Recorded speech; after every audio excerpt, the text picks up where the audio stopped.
Hey everyone, Chris Fussell here. Thanks for joining No Turning Back. Today, Stan McChrystal and I have a great discussion with Jamil Farshchi. Jamil is the Chief Information Security Officer at Equifax, the CISO. You can imagine the pressure someone like that is under on a daily basis, not to mention what's been happening over the last several months. And Jamil is an exceptional leader, for no other reason than he was pulled into Equifax on the backside of a major breach in the cyberspace just a few years back. He's a great person to listen to, especially with everything happening in the world. And his career's ranged from government. He started at NASA into the private space, working at Home Depot and Equifax and other large organizations. Just a brilliant guy, talking through how the cybersecurity space is really a human factor, a cultural factor, and a leadership factor with technical aspects in support rather than the other way around. So I'm sure you'll enjoy this discussion as much as Stan and I did. Thanks. To get us started, can you just walk through a bit about your career, how it started, how you got into this area, and where you are now, and we'll sort of go from there. Sure. I have sort of an interesting journey, I think. From a kid, I've always loved technology, and I ended up winning my middle school science fair because while the other kids were building volcanoes and doing experiments on moths, I coded up a Frogger game clone and ended up was just a computer geek from the start. And then when I got into college, I started getting into the security aspects of it more.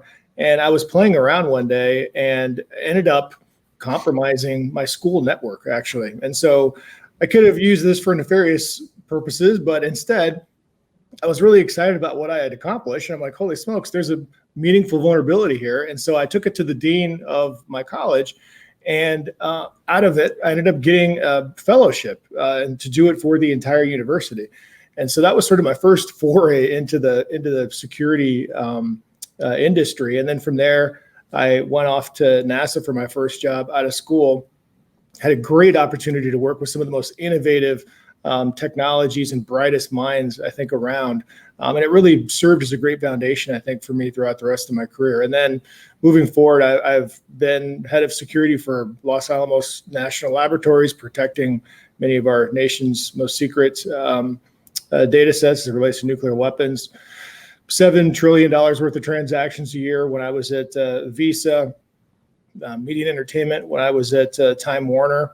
And then I was brought to Atlanta, where I'm at today, by Home Depot after their big breach that they had to help turn around that program. And then the breach occurred at Equifax. And so they brought me along to help drive the transformation and rebuilding of the company and this program as a result of it. So I've always been in security, always been in risk management. I guess I sort of gravitate towards crises and opportunities to be able to make big change. And it's, to me, it's fun. I'm passionate about it, and it's been a nice ride. Boy, that is fascinating. Let me thank you for being on today. I want to start with leadership, and then we're going to get a little more broad.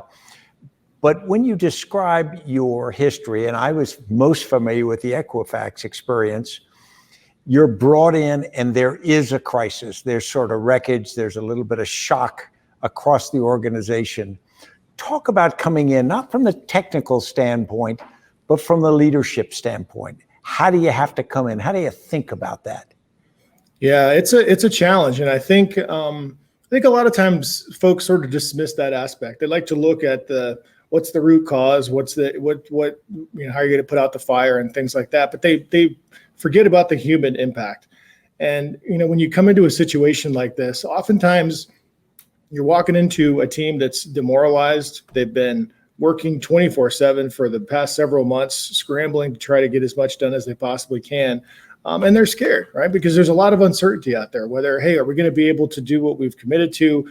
Am I going to have my job tomorrow? I've got this new person here that's going to lead the program. And so I think one of the most important facets of coming in is really emphasizing the culture itself. And I think, look, I'll go back. I field these kind of questions all the time as it relates to, hey, did you how is your patching program? How is your certificate management? Did you have assets and asset inventory in place? And people use those as a mechanism to try to figure out what the root cause is. But going all the way back to my very first job at NASA, it was 2003, and it was the most devastating organizational crisis I've ever experienced. And it was the Shuttle Columbia disaster. And in that, I'm sure you're well aware, upon reentry, the shuttle, because it had been the wing had been damaged, heat was able to penetrate the wing, and then it ultimately disintegrated the entire shuttle. And we lost 7 amazing people throughout that event. And then the Columbia Accident Investigation Board came in after the fact, and when they did the review, sure, they came up with all these technical issues and things like that were problematic. But the most compelling thing, and the thing that's stuck with me ever since 2003 when this occurred, was the fact that they said that an accident at NASA was inevitable. Irrespective of all these other things, it was inevitable because of the culture of the organization. There wasn't the right level of transparency. There wasn't the right level of accountabilities established. And so I've taken that with me across every organization that I've been. And it served me extraordinarily well as it relates to stepping in after a crisis, because it's not your patching program. It's not this issue or that issue. Those are all manifestations of the broader problem, typically, which is the culture of the firm. And I think that if you get the culture right, you can even have a mediocre talent level on your team, but you're going to be positioned to succeed. Whereas you might have the best, most talented, skilled individuals on the planet. If your culture is broken, you're gonna run into some problems, and you will not be able to ultimately achieve what you're striving to do. And so that's really the number one goal whenever I step into any organization. Talent, processes, technologies, strategy, those are all important, but hands down, the number one focus for me is culture. If I could follow up on that, because I find this so critical. I was in the National Military Command Center in the Pentagon when the Challenger accident occurred. I was the vice director for operations. I'm not a space guy, but we were obviously tracking that very closely. And then when it occurred, you think about that and you start to say, okay, what's it going to take in an organization to do the kind of reflection, self-examination, to really determine what the challenges are, maybe what the issues with the culture are? How do you address that with an organization when they've just, as you mentioned, they're a bit frightened, they're a bit in shock? I think you lead by example for starters, right? I mean, if we at the end of the day, you can't just take one singular approach to changing a culture, and you can't expect that the culture is going to change overnight. And so one of the things that we did here is we established a series of measures spanning incentives, spanning organizational structure, spanning communication. So we changed the reporting line so that my role reports directly to the CEO, one of the first firms of our size to do something like that. We established incentives so that all bonus eligible employees have a specific security component tied in. And if we don't meet our targets, then everyone gets a meaningful haircut. That's a pretty strong incentive for anyone working. We built in controls around capital allocation so that security and risk reviews were done. So you have the right level of oversight for all of these things. And then we put a full put a full court press on communication throughout the organization to make sure that everyone understood that security isn't just security's responsibility. It's the responsibility of every single person within that organization and all the actions and decisions they make on a day-to-day basis. And so taking that multifaceted whole of company approach, I think allowed us to be able to win the confidence of the team, establish the right longer term direction, and then ultimately allow us to get to where we are today, which is a leader in the security space. Can I build on that a little bit, maybe blending those together? You've been in this space for almost 20 years now. How are you, or are you seeing the view around your space inside of a large organization change from the other executive level?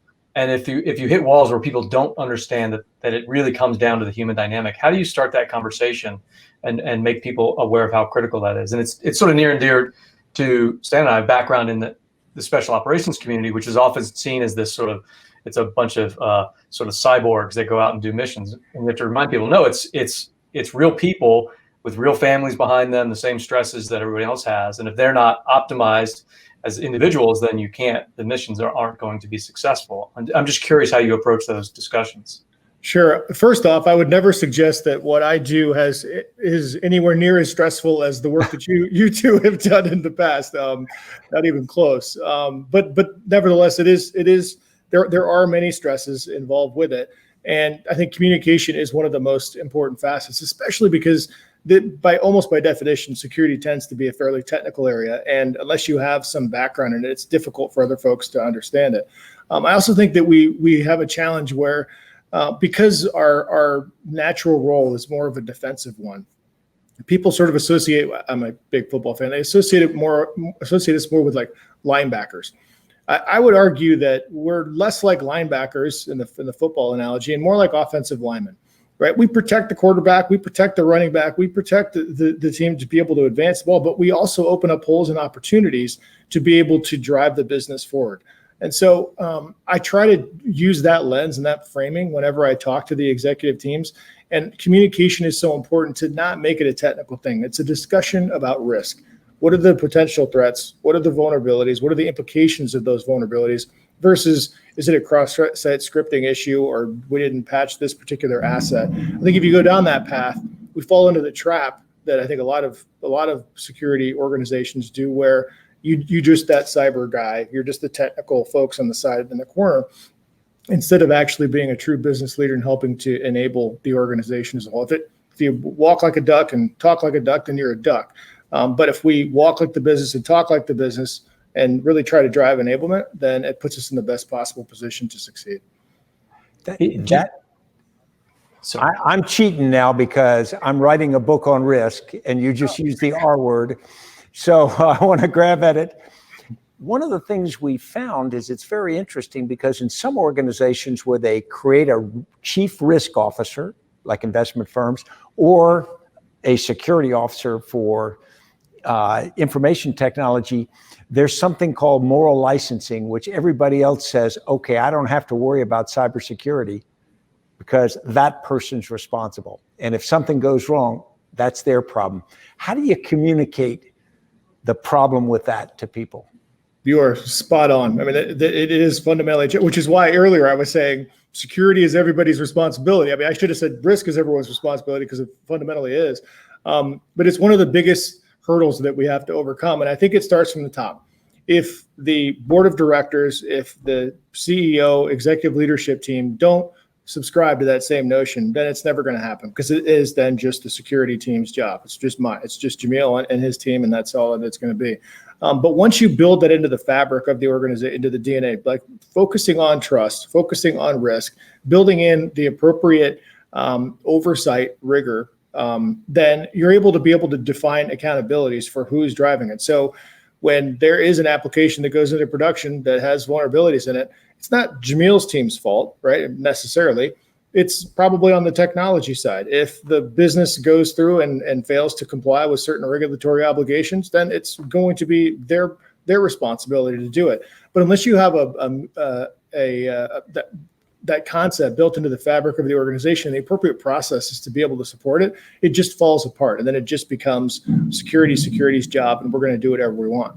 I try to focus heavily on metrics to be able to demonstrate data. So it's not just Jamil as the boy who cried wolf, but we can leverage data and then we use it in an attributable way. So we can marry that up with the individuals that are driving that particular risk. A simple example would be your security awareness training, right? We send test emails out to the entire workforce on a consistent basis that tries to basically trick them. They look just like an adversary's phishing email they would send in.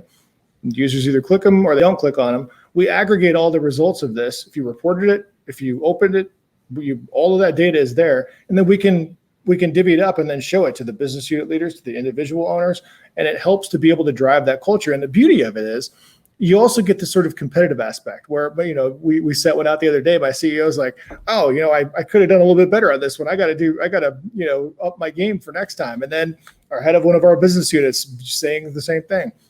And so it really helps, and it doesn't happen overnight, but if you drive those processes and you drive that level of engagement and you have the support from the top, that's the only way I've seen to do it. Otherwise, it'll fall apart and it ends up being a team of one. Jamil, how much differently are you grooming up and mentoring young leaders in your space than you were 20 years ago. Is that changing as well? Yeah, we have a huge problem with supply and demand in the security space. There's a variety of studies on this, but it ranges anywhere from 3 million to 3 to 5 million potential roles that are out there that we just don't have the supply for right now. And so I think it's incumbent upon everyone in this space to try to work to develop and mentor folks to be able to prepare them for what ultimately we're going to need. But that said, I think that one of the biggest challenges I think we have in the security space is similar to what the general was referencing earlier, and that we don't do a great job of being able to talk the talk as it relates to the business. And so we end up being siloed out as a result of it. And so when I mentor folks, one of the things I try to do most is first exhibit the behaviors that I think are critical to success. Driving strong communications, holding people accountable, having the right sense of urgency to drive things to fruition. But I also try in every mechanism I have, whether it's through my presentations or it's through the metrics that we use or whatever, to be able to help slowly build people up to understand what is ultimately needed for the next level, to be able to build them up. We also have a variety of other programs. I'm a huge fan of apprentice programs to be able to learn the core fundamentals of different security areas, rotating people around into different capacities. So you're not just a expert in one specific domain, like data protection, for example, but instead you're able to go across the gamut and do threat intelligence, understand the cyber aspects, risk management, and so forth. So it's a huge focus for me personally, and therefore a major area for us as a program as well. How much of your focus is outside the firm that you're in at the time? Clearly we think of security as locking the doors and the windows, guarding the walls and that sort of thing. But I think of cybersecurity as more broad. How much of your time is going out to other organizations, linking with them, that sort of thing? General, that's a great question. And two parts to this one. The first one is it depends on the organization. Every business that I've been with is different. The strategies we employed at Los Alamos are completely different than the ones that we have in place here at Equifax. And so that's a part of it in your business model. So Home Depot, more of a B2C firm. Here, we're much more of a B2B. And so we take a different approach to it. But I think as it relates to outreach, it's essential at all levels, no matter what your strategy is, at least as it ties to getting intelligence and getting best practices from other partners out there.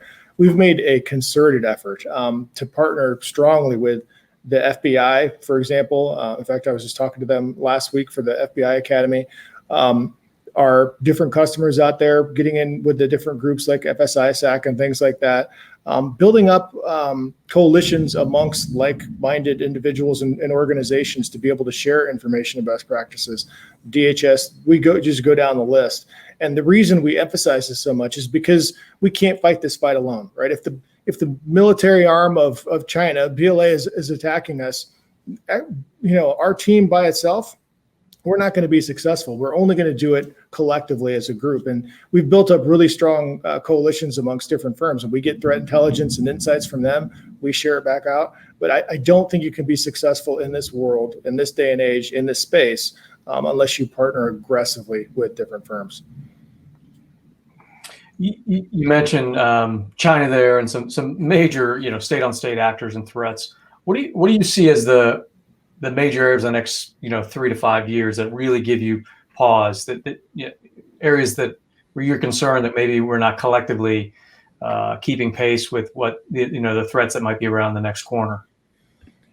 It's a tough space. I mean, if you look at what's happened in our industry if you look at business in general over the course of the past even 10 years, the digitization of assets and the reliance on technology is certainly far greater than it ever has been. And I would argue that there's virtually no firm out there that can competitively exist without leveraging a meaningful technology stack and digital assets. As a result of that, though, we have a tremendous amount of additional risk because it's a very attractive target, and you don't have to be on our shores to be able to get it. which is why we see these attacks on Main Street here from these other nation states out there.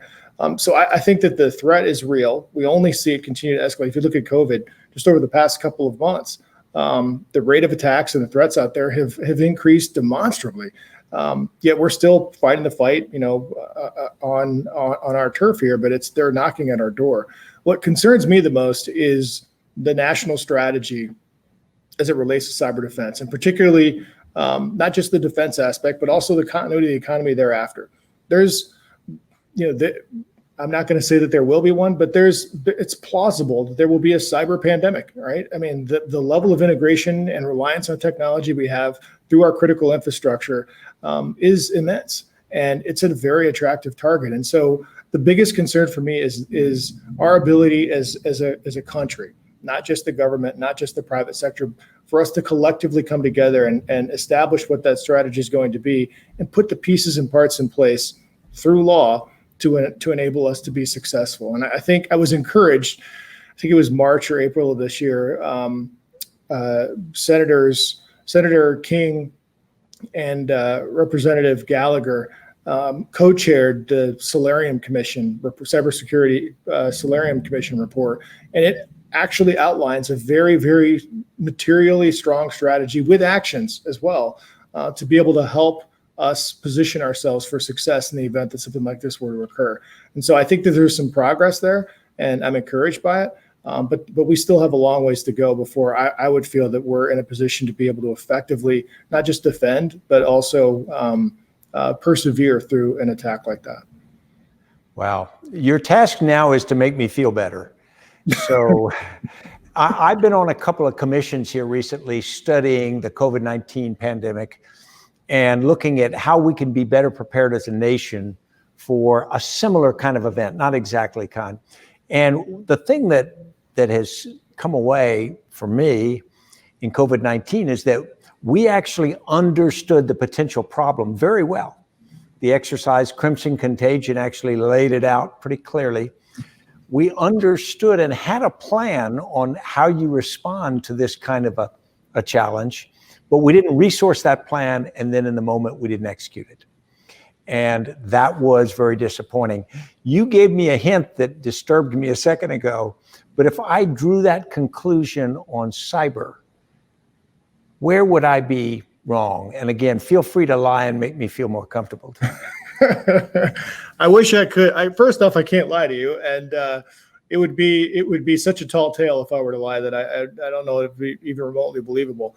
I feel like there are a lot of organizations and there are a lot of individuals out there that are trying to do the right thing. There's no question about it. I think there are good things in place. We've improved demonstrably as it relates to our information sharing. We've made meaningful investments in critical infrastructure. I just don't feel if you're on the front lines like we are day to day, it just doesn't feel as if we're prepared to the degree that we need to be. And I think COVID is a great example of, all the things that can go wrong for something that you had already, predicted and planned for. And so I think it really boils down to being able to be adaptable and being able to effectively execute on the plans that have been defined. I mean, I think when you look at what we've done at Equifax, one of the things that we heavily focused on was our crisis preparedness. We do crisis exercises with our board of directors, with our executive leadership team, all the way down through the entire ranks. And we do this not because it's fun or because we have a bunch of free time to spend doing it. We do it because we want to be prepared to ensure that if something were to happen, and anything can happen, that we're in a position to be able to respond to it. And we can't predict what those things are going to be. And so we've developed a dynamic way to be able to solve for some of these challenges where we don't have a book of 200 pages that you have to thumb through to figure out what your role and responsibility is. We test them over and over again with different scenarios to be able to build in the muscle memory so that we can be adaptable. We can be dynamic irrespective of, we didn't plan on COVID happening, but you know what, when it did occur, we were able to assemble the teams, make meaningful decisions, drive out strong communications, and we didn't miss a beat. Our technology was in place, ready to go. And so I think, if anything, we serve as a good example of what can happen when you're prepared and you're able to continue and operate your business. I know we're a microcosm of what you were referencing there, the broader economy, but I think it's definitely possible. We just need to apply the resources to it and make it happen. Can you take us in the room on one of those? Can you give us a sense on what one of those exercises feels like in the moment? Yes, it depends on the exercise. So we come up with all kinds of various scenarios, and they're always scenario based. We don't just make them generic. What we try to do is we highlight. We start pretty simplistic, like standard thing that would occur, right? Hey, we have an outage on something or whatever, or hey, someone's claiming that Equifax has been compromised or something like that, and then we just build upon it. And what we try to do is focus on all of the different organizations and individuals that would have to play a part in it, whether it's communications or it's legal or it's finance or it's sales teams or it's operations, it's board of directors, whomever, and we game these things out, and I think the best part about them is how much you learn as you just go through the decisioning process. Who's got point for this particular decision, or how are you going to navigate these two completely competing goals that you may have in terms of making sure that you're communicating in the right time frames versus being able to make sure you're keeping your systems up or your services and products available. So they're out. I think that they've generated a tremendous amount of lessons learned. We document those and we continue to build upon them. But they can be pretty heated at times as you go through that learning process. But it's all for the better. It helps us work better as a team, and it helps, again, prepare us for whatever may come in the future. Can we pivot just a little bit to with the current crisis? When it became clear, 3 months ago, that we were going to go into this very distributed workforce for at least the foreseeable future, someone in your position, what was running through your head? Like how much more risk did you see that putting into the equation than when everyone centralized? And are there lessons there that you think we need to learn if we can imagine like the next wave of this beyond the immediate? Is this going to change the way that organizations see this potential, and are they going to have certain factors built in down the road? My expectation is that organizations across the board will be far more prepared for crises in general as a result of this. It'd be hard for me to imagine a scenario where that wasn't the case, because we've all now been through one. It's just like when you go through a breach, that if you have another one, then you sort of know what to expect. You can game it out. That said, when this one hit, I was surprised. I didn't expect there to be a pandemic. We had gone through and done tests on a variety of things. We got lucky even, and that in one of our tests last year in November, we had tested the cyber team itself not being able to come into our fusion center that we invested in. We spent $10 million in this facility to be able to drive communications and collaboration, and all of a sudden, well, what if we can't do that anymore? So we'd actually tested some of these components out. But I think the other part of it is that we knew up front, as we were going through our transformation effort here at post breach, where we're spending $1.25 billion, that communication was going to be absolutely critical. That the future wasn't going to necessarily be like in the office all the time. That's just the way the workforce and business has been evolving over time. And so we had put in a lot of the right investments technologically to be able to solve for it. But I think that as we move forward, there's going to be a balance. There was a tremendous amount of positive uplift when people first started to work from home. I was looking at the data, and I mean, week after week, I'm like, holy smokes, our productivity is off the charts here. This is insane. And so it leads you initially to think, well, man, maybe we don't need offices at all. I mean, I'm sure my CFO would be really excited about that, because he has to pay for the, any of the capital fees on that one, or the lease and stuff like that. But the reality is that over time, people need to be with other people. And so we took an approach where it's more dynamic. And so we said, look, our offices are going to remain open. If you want to come in, if you feel safe to come in, we're going to put in all the possible protocols around it. But you have the flexibility to be able to come in if you so choose. And what that's done is giving the workforce the option helps them, because if they want to come in, they can. We can work and collaborate together in the office as normal. If you don't feel safe, if you don't feel like it's the best decision for you, then you can operate from home. And I feel like organizations will migrate down more of that path and be more open to remote work. And quite frankly, even potentially take advantage of some of the opportunities there, where you would only be able to find talent and focus on Atlanta because that's where we are. Now you can open the aperture and leverage talent from all across the globe potentially, and get the best of the best wherever it may be, irrespective of where your headquarters is located. Jamil, you hire young tech talent for tech training and for tech talent, but a percentage of them need to be leaders. And at some point in your career, I'm sure when you first started, you thought of yourself as a technician. And then at a certain point, you realized, when I go to work, I really spend all my time leading. Talk about your transition, and then about what it's like for the people that you lead. How do you make that work? It's a great question. My critical moment was actually back at NASA. And when I came on board there, I was that technical guy, and I was an individual contributor, and I loved it, and I loved tinkering with all this stuff, and I was a pure play geek. And then I got the assignment to lead the certification and accreditation for the entire agency, FISMA. It was the first year of FISMA, and I did that reluctantly. I was like, oh, this is compliance. I don't really feel like doing this, but I did it anyway. And I had a team of, I think it was around 40 people. And throughout that process, it took about a little over a year, I think it was.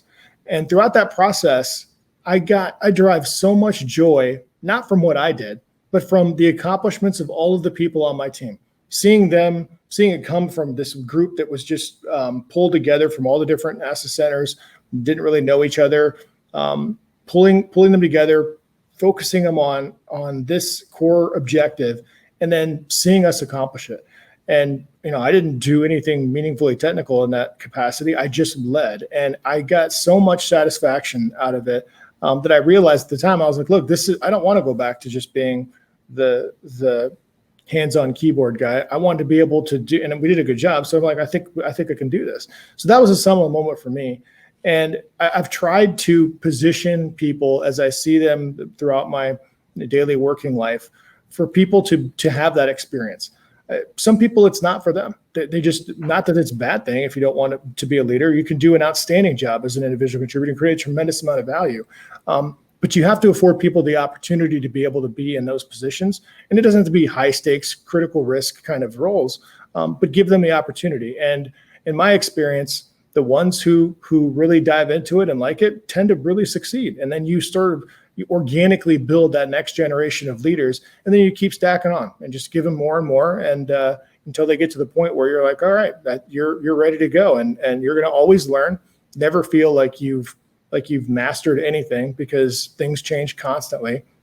And as long as you're humble and you're going to continue to adapt and develop, then you're in a great position. And that's what we try to emphasize here. Jamil, when you put younger folks into those positions, do you explain to them, here's the leadership opportunity that you can learn from, or do you let them self-discover? I mostly tell them up front. I say, look, this is a great opportunity for you, and I talk about the value proposition and the excitement of whatever it may be. And for these projects, these are typically things that I am enamored with myself, and so. I do that on purpose, because I know that will drive me to be more engaged with them and help carry them and help guide them along the way. So I do afford them that, but I don't go into it too much, because if you provide too many guardrails and too much handholding, then they're not actually learning what you need to be a leader, because they're just following your own instructions. And I don't think that the role of a leader is to just go through and explicitly define what the other people need to do. I'm not going to be picking technologies. I'm not going to say this is the right specific strategy for access control or whatever it may be. I hire these people to do their role, and that's what the role is. And so I want them to be able to step into it. And certainly I'm going to guide them and provide my 2 cents when necessary. But ultimately, I think the the key measure for a successful team is that I can go away and this team is going to continue to operate at the exact same level that it has been, because they understand what the critical factors are for success. They understand how to analyze and diagnose a particular problem and establish a meaningful strategy, and then drive the resources necessary to execute on whatever that plan is. Let me get something very personal now, if you don't mind. When I first met Chris, he was leading SEALs on combat operations. If he got it wrong, people that he cared about died. Although a CISO, people don't always think of it that way. If you and your team get it wrong, the consequences for an organization can be pretty huge. And, want to get on the front page of a paper, be the CISO when something bad happens. Mm-hmm. How do you deal with that? Because that's stress. I mean, that is everyday kind of attacking stress.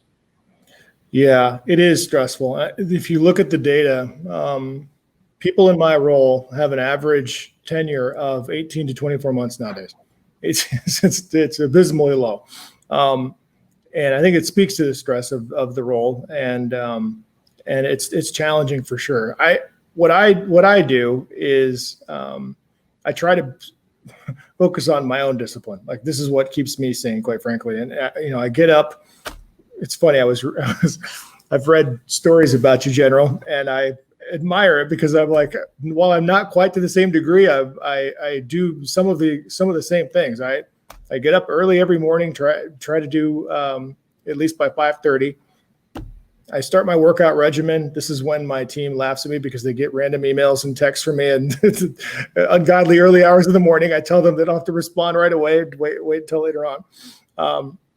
I try to eat healthy, and then I try to focus on enjoying the ride. Look, the stakes are high. Bad things can and will happen. But if we're wearing that stress on our sleeve, we're not being good leaders, because our teams all see that every single day. If I come in, they're going to live that stress, and they're not going to perform to their highest performance levels. And so I try to balance myself and keep myself healthy, exhibit a meaningful level of discipline to be able to show the rest of the team that, hey, this is how we can get it done. And then I try to guide them to the best degree possible by maintaining my own composure and ensuring that they know that they have a leader that is right there with them day in and day out, and that we can get anything done, irrespective of how much of a hurdle it may be. I think that's really well put, Jamil. One final quick question. What gives you optimism in all this? I mean, it's a pivotal time for all of us in the industry and beyond. On a longer time horizon, what good do you think is going to come out of this? COVID specifically, or the security landscape in general? Broad crisis that we're all, economic, social disruption. Just the last 4 or 5 months has been a real wake-up call for the country. I think we've all learned a lot. I think that's the key takeaway. And my hope and my expectation is that, given all that we've learned, given all that we've experienced, we've not only learned what we can do better, but we've also learned definitively that we can persevere through just about anything, right? I mean, this is a global pandemic. People didn't expect it for the most part. And we've been able to persevere through it. Yes. Has there been bad times? Have there been decisions that, the things that we could have done better? For sure. There's no question about that. But I think collectively as a country, as the world as a whole, we can learn from this and put the right resources, put the right thoughtfulness behind it, and do better, and just continue to improve. We can't expect perfection. We just can't. But as long as we can learn from the things that we didn't do as well as we could have, then I think it sets us up for a lot of success in the future. And that's my hope, and that's my expectation for us all. Wow. Well, let me start by just thanking you for your time today. I was that kid making volcanoes. Therein lies the problem, right? But thanks for your leadership. Thanks for what you're doing, because it makes a difference. I mean, the nation is really just the amalgamation of all people doing good work, keeping us safe in so very many ways. And so thanks to you and your entire team for what you're doing, and for your generous time today. General, thank you so much for everything you've done and you continue to do. It's been my honor to be here today. Perfect. Jamil, thanks very much. Thank Stay you, safe. Thank Thank you. Thanks. Have a great day.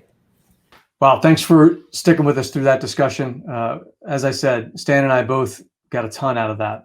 Jamil is an exceptional person who can break down these really technical issues into a human aspect, and obviously has groomed into an impressive leader throughout his career. And great to talk to folks like that have to balance incredibly technical aspects of their career and building technical teams and the human aspect, remembering that this all comes down to people and leadership and building a culture that's right for the job you're trying to solve. We look forward to seeing you here next time at No Turning Back.